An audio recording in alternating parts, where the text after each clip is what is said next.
everybody? This is Dan Thompson from RallyAssociation.com. It is the NCAA Fallout edition of the Around the Association podcast. And this is Monday morning. We're going into the Sweet 16. So the entire NCAA opening weekend is now complete. We have our Sweet 16 set up. Big shout out to everybody who participated in the tournament bracket. I Spy Zion does have the lead right now at 510 points. Beach 5 has over 500. I'm at 480 and Chargers fans at 40, along with Dre 4490 at 480. So I wanted to give a quick little update on the bracket as far as the contest goes. So let's go into the actual bracket. We're not going to talk about who is going to win on Thursday night because as we've learned in the NCAA tournament, things happen. For example, Syracuse lost their point guard literally the day before the game against Baylor due to unspecified reasons, was kicked off the team. Dean Wade at Kansas State was pretty much out, which caused Kansas State to go bye-bye in the opening round. So let's go over what we saw over the weekend. And really, to be honest with you, this was a bracket mostly of chalk, as they would say. 12 of the 14 teams in the Sweet 16 are either 1, 2, 3, or 4 seeds. The only teams that are not in that first bracket was Auburn, who went in and really on Thursday kind of should have lost the opening game. New Mexico State had literally 2 chances to win the game. Actually 3, because number 1, they had a chance to tie the game when the point guard decided to kick back out for a 3-pointer. The shooter was fouled. He ends up hitting 1 of 3 free throws. The ball goes out of bounds, and then they miss a shot at the buzzer. So literally had 3 chances to either tie or win the game in the final, 3 seconds of the game, and none of that stuff worked. Then they went in and they just handed Bill Self another interesting defeat in the NCAA tournament, spoiling their chances of going back to Kansas City. Give Auburn a lot of credit. They won the SEC tournament, and now they have the date with North Carolina on, Friday night in Kansas City. So you got to give them credit. I mean, like I said, they've won both their games. They look a lot better on Saturday than they did on Thursday. Like I said, they beat a Kansas team who had every intention on being in Kansas City. The other team that was a big shocker was Oregon, a team that was a top 15 team preseason. Bol was the headline player, the star player of the team. Then Bol hurts his foot, basically ending his college career. He won't be back at all. So Oregon fans or people associated with Oregon, Bol will not be playing in the tournament. He's already declared for the NBA draft. He's pretty much ready to go to the league right now. So Oregon had to change everything around. Dana Altman's team has caught fire of late. Now they beat UC Irvine last night and beat them pretty handily, but they turned around their opening game and they just literally have been dominant ever since the Pac-12 tournament started. And you have to give Oregon a lot of credit because for myself, I thought Oregon was one of those teams that, we're just not going to, they stylistically didn't do well against Wisconsin, but they went in and did what most teams supposed to do against Wisconsin. You score enough points, Wisconsin can't keep up with you.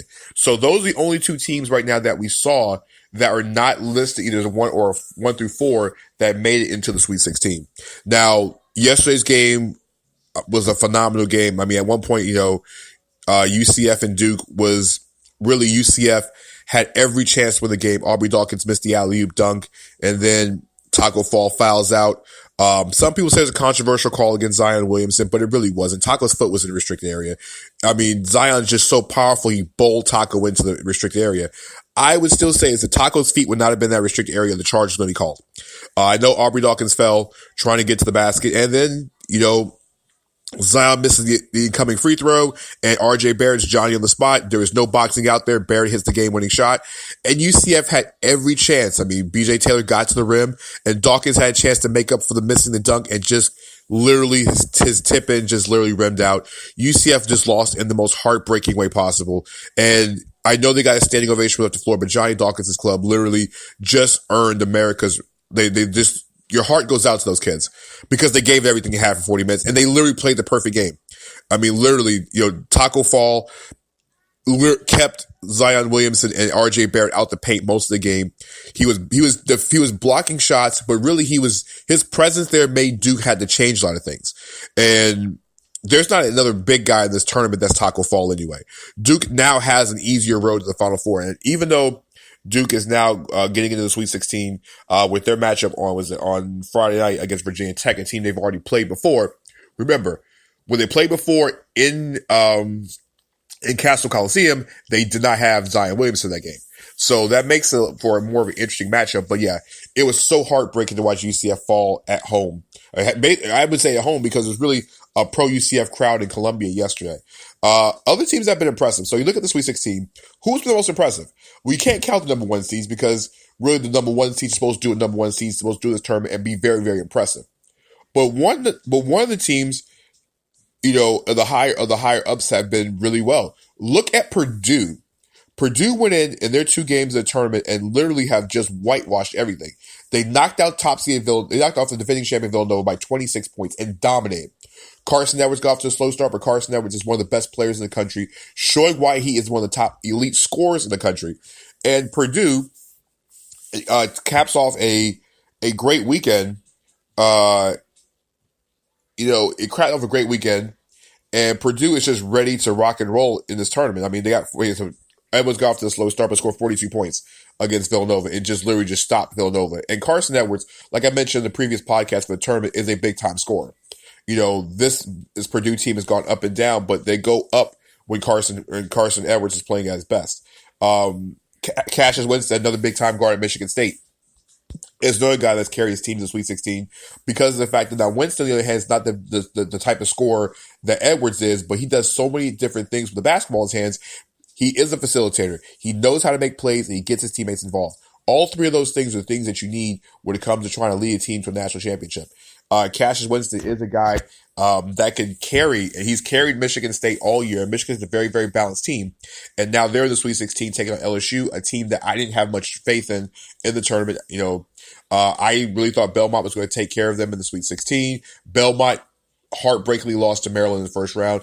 And really, LSU have played like the top 15 team they've been all year without Will Wade, head coach Will Wade in the tournament.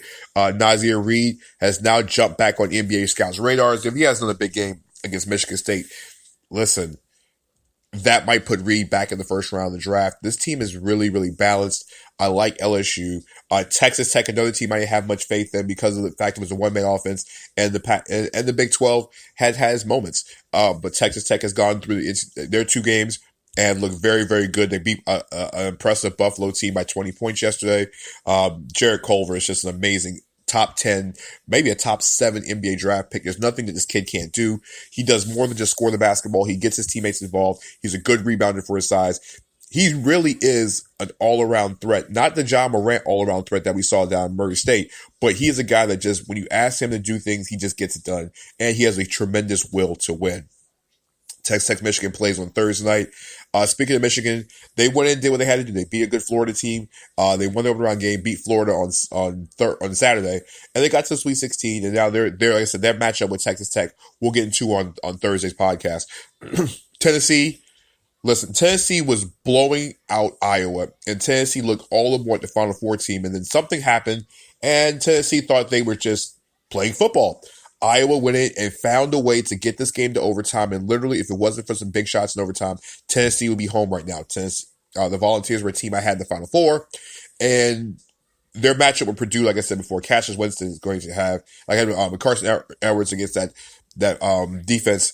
I expect to see a lot of Admiral Schofield on Edwards the entire game. That's just going to be fun to watch. Florida State went in and they let John Morant do what he wanted to in that second round game. Problem is his teammates weren't hitting shots. In the first game, I think he had 30. I think he assisted on 55 or scored 55 points in their opening game. But then on Saturday, it was really Florida State's defense just shutting down everything around John Morant. Morant got his. I mean, it looked impressive when he did it, but nobody else was doing anything, and that was Leonard Hamilton's motto. They're a team full of length and a full team full of defense. Now, I'm going to love to see how they do against the Gonzaga front line of guys like Rui Hachimura and Brandon Clark, and Clark was just insane in their second round win.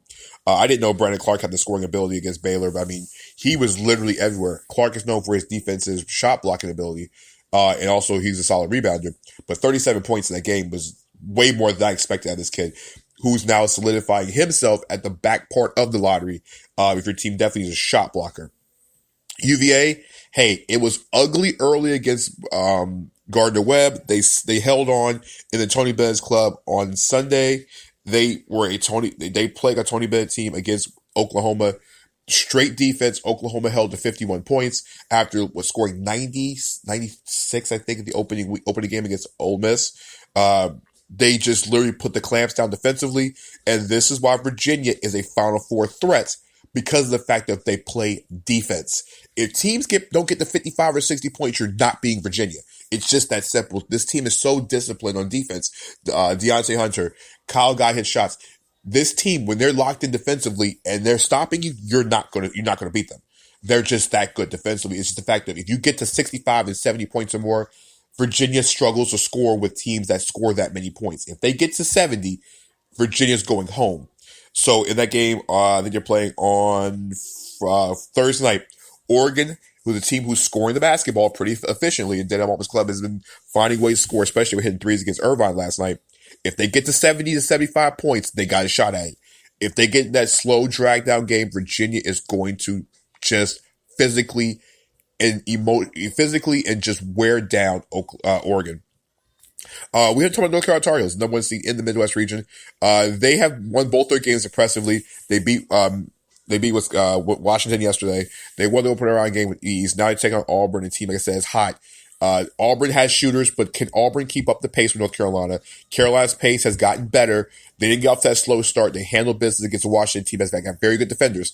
Carolina has hit shots. That's all it is. If Carolina pushes the tempo and hits shots, they're going to be insanely hard to beat. We talked about Duke.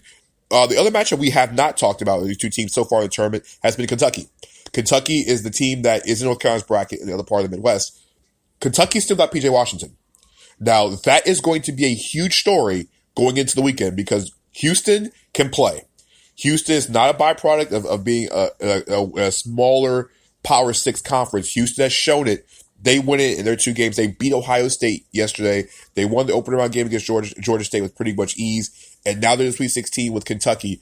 They can give Kentucky a game, especially if PJ Washington's out. Washington is a first-round pick. I know Kentucky has Keldon Johnson. They have Tyler Huron. They have Reed Travis. They have good basketball players, but PJ Washington makes things different. At last check, Washington is still on a scooter. He still has that able to play his ankle. If he is out, John Calipari's team is in serious trouble.